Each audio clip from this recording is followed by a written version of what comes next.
56% जवळपास हे पैसे वाटण्यासाठी जातात, टक्केवारीत जातात, असा एक गंभीर मुद्दा त्यांनी मांडला. काय नक्की हा साहेब बरोबर आहे. अशा पद्धतीने समोर कॅमेऱ्यात बघून बोला.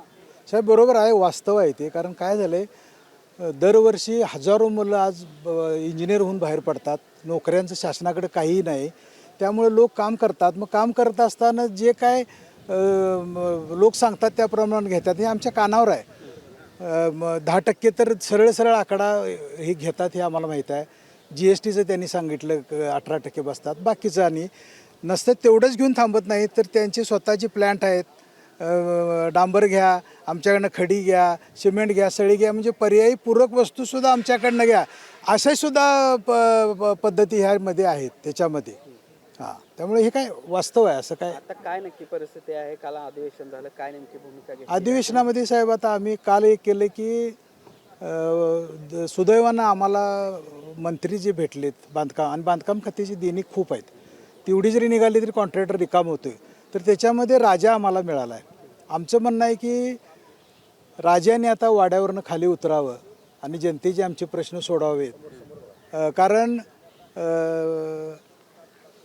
मुख्यमंत्री भेट देत नाहीत. त्यामुळे राजा हा आम्हाला मुख्यमंत्र्यापेक्षा मोठा वाटतो. कारण आम्ही राजेशाही मानणारे आहे. पूर्वी जरी आता नसली तरी आम्ही राजे मानणार आहे. त्यामुळे राजांनी यावं, नाही तर अन्यथा आम्ही राजांच्याकडे साकडं घालायसाठी राजवाड्यासमोर आम्ही राज्यातील सगळे कंत्राटदार आम्ही जाऊन बसणार आहे.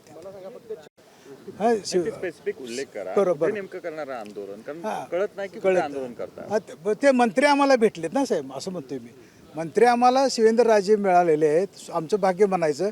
आणि राजा आम्हाला ह्यातनं जनतेला, आमच्या मुलांना रिकामं करतील असं वाटते. त्यामुळे त्यांच्याकडे साकडं घालायसाठी आम्ही जाणार आहे. वर्ष की किमान राजा तरी न्याय देईल, आणि नाही दिलं तर काय? नाही, राजानं साहेब न्याय द्यावा असं आमचं मत आहे.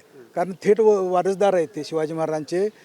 पूर्वचा जर इतिहास बघितला तर बिरजाराजे जयसिंगने शिवाजी महाराज यावे लगेच म्हणून जनतेला त्रास दिला होता साहेब. आणि महाराजांना त्यावेळेला तह करावा लागला.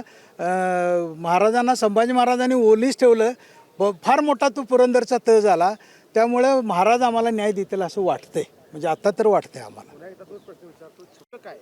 56% साहेब त्यांनी काय सांगितले आता कॉन्ट्रॅक्टने की 18% GST, 10% तुमचे हे लोकप्रतिनिधींना डायरेक्ट देतात, म्हणजे 28% झाली. आणि बाकीचं हे तुम्हाला सांगतो, हे त्यांचं इतर जे असते डिपार्टमेंटला द्यायचं पैसे, ते सुद्धा आता वरती एवढं वाढले म्हणल्यावर खाली पण वाढलेलंच असं ना पर्यायानं. त्यामुळं अधिकारीसुद्धा काय बिन पैसे घेणारा नाही आहे. म्हणजे भ्रष्टाचार प्रचंड आहे साहेब. अधिकाऱ्यांचा जर पैसा जर गोळा केला तर कॉन्ट्रॅक्टरांची सगळी देणी भागतील. म्हणजे असं स्पष्ट बोलतो मी. हां हां, जास्त वाढलं, उलट खायचं प्रमाण जास्त आहे. इतकं कधी नव्हतं साहेब. दुसरं तुम्हाला सांगतो, ट्रेड्सची चालू आहे आता. ट्रेड्स प्लॅटफॉर्म एक काढला आहे. त्या खाजगी एजन्सी आहेत, म्हणजे बँकांना मॅनेज करून देणाऱ्या. म्हणजे सगळीकडे एजंटगिरी आहे. त्या ट्रेड्स प्लॅटफॉर्म म्हणजे काय, तर त्या सरकारचं पैसे भागवण्याकरता बँका पुढे येणार. बँकाचं व्याज परत कॉन्ट्रॅक्टर द्यायचं. म्हणजे आत्तापर्यंत त्याने कर्ज काढून पैसे काम केलं आहे, परत 10% द्यायचे. मग ते 6 महिन्याचं आहे. 6 महिन्यात शासन देतो म्हणते त्यांना, आणि 4% पैसे ते परत कॉन्ट्रॅक्टर द्यायचं. म्हणजे सरकारचा साहेब हा पराभव नाही काय. म्हणजे ND उर्फ बापूलाड, अध्यक्ष कोल्हापूर जिल्हा शासकीय ठेकेदार संघ.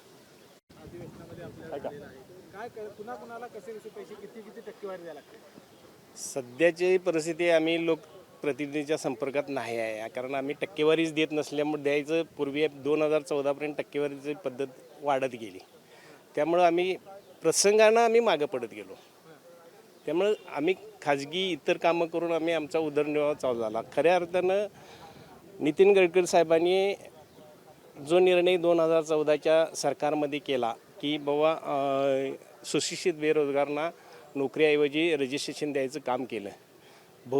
बहुसंख्य प्रचंड आपले मराठा समाजाचे लोकांना नोकरी नसल्यामुळे सगळी ठेकेदारीच्या पाठीमागं लागले 2014ला. आज ते साधारण 50 ते 55 वयाच्या स्टेपला आहेत. आता रिटायरमेंटच्या स्टेपला आहेत.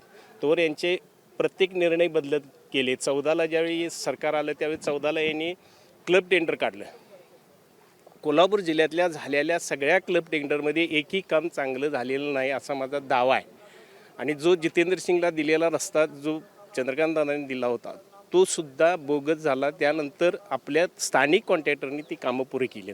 अशा पद्धतीनं जे खाजगी कामं दिली गेली ती बोगसच सगळी झाली. त्याची कडवर हे त्यांचं आत्तासुद्धा ते रस्ते जर तुम्ही बघितलं असेल तर तुमच्या लक्षात त्या रस्त्यांची परिस्थिती येईल.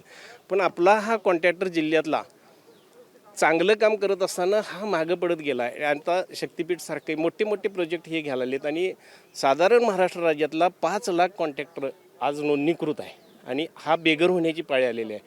आत्ता नवीन पोरांनी काही लोकप्रतिनिधींना 15% 20% देऊन काम आणलं असं सांगतात. म्हणजे एखाद्या वेळी आम्ही आडवं भरलं तर आम्हाला सांगतात आम्ही त्यांना पैसे दिले तुम्ही सोडा वगैरे असं.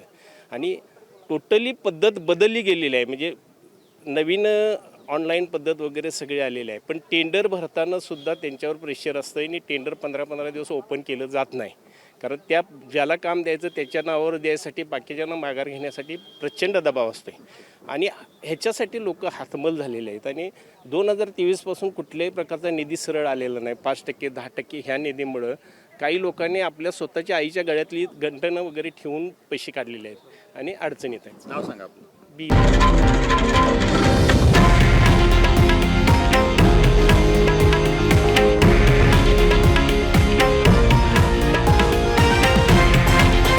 हे आहे देशातील नंबर 1 न्यूज नेटवर्क आणि आपण पाहत आहात TV9 मराठी, एकमेव.